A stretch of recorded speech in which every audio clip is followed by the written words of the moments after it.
So I want to welcome all of you to this event and to the conference in the beautiful island of Puerto Rico. I walked around and introduced myself to many of you. If I didn't get to everyone, I apologize, but I see some familiar faces and there's some new faces and there's some first-time conference attendees. So thank you very much for coming and supporting your profession. First of all, our vision statement. Okay, so where we're striving to go. This vision statement has really been the same for a few years with one small exception, and that is with the introduction of the word systems. So industrial and systems engineering to really reflect our systems emphasis within the discipline. And as you know, many of the departments of industrial engineering are industrial and systems engineering. And so we kept this statement, but we focused on the word systems to make sure that that was really integrated throughout the plan. The mission statement as well really has remained the same. Again, inclusion of systems, but within the mission statement, which describes the business we're in, we really talk about a lot of the tools that we're involved with. And as you know, the society is about supporting the industrial engineering profession, whether they're members or really whether they're also non-members, by providing education and resources for practicing engineers throughout their career, you know, as students, early career, mid-career, and even later in their career. IIE, right? Okay. So these are the 6 areas, and we're going to focus on these. So the image and awareness of our profession, because industrial engineers, we're players, we're engineers like everybody else, and so we want to really emphasize that and get the word out. The international focus, this is becoming increasingly important. This isn't new. We have been on this trajectory for really a number of years, and you're going to see some new areas within here that we're focusing on. Our core bread and butter is, I would say, education, training, and knowledge, and distribution of that to really empower the workforce to be successful, whether they're in academia or industry. Okay?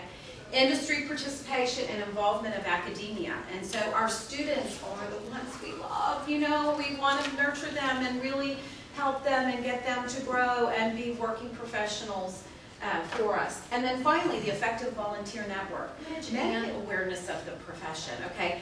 We were talking last night at the banquet, you know, we've all seen CSI Miami and all the lawyer shows. We need a primetime television show about industrial engineers solving real-time problems. I believe that that would really help our organization. And you may think that's silly. I see some people laughing and smiling, yeah. But we need to get the word out there. Everything else is listed here. The magazine, you can join one of our societies. If you say, well, I work in healthcare. I don't really do mainstream industrial engineering. I didn't say you're not an IE, but you may not be doing the mainstream manufacturing type of work a lot of IEs do. We have a society for health systems. We have a society for engineering and management systems. So if you say, well, I've really elevated my career into a point, maybe in your career where you're a manager now, join the Management Systems Society, and you can do that. Professional networking. This is face-to-face networking. This is days and days of face-to-face networking, but we do a whole lot of non-face-to-face networking too. We do several conferences. I'll touch on those in a few minutes, and that's natural. You all, this is probably not the first conference you've attended, even if it's the first time here. You go to other events, so you know how to network face-to-face.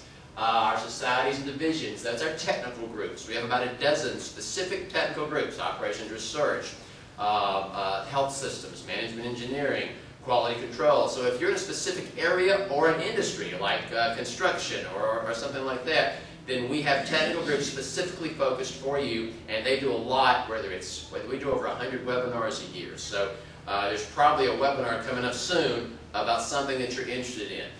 We do newsletters, we do articles. Well, I'll show you our publications in a few minutes, but there's a lot going on in the societies and divisions. Leadership development.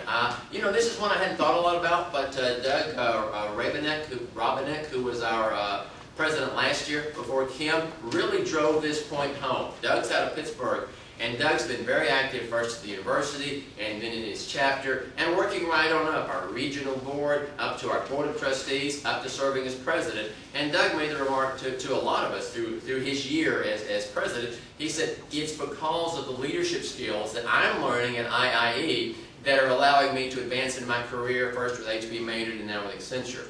because it's somewhat of a risk-free way, so at least low-risk way, of trying out some things. So Kim mentioned those 2,000 volunteers. They're everything from a chapter newsletter editor to the president of the Institute. So get involved, get engaged, learn how to be a leader, and then apply that in your career.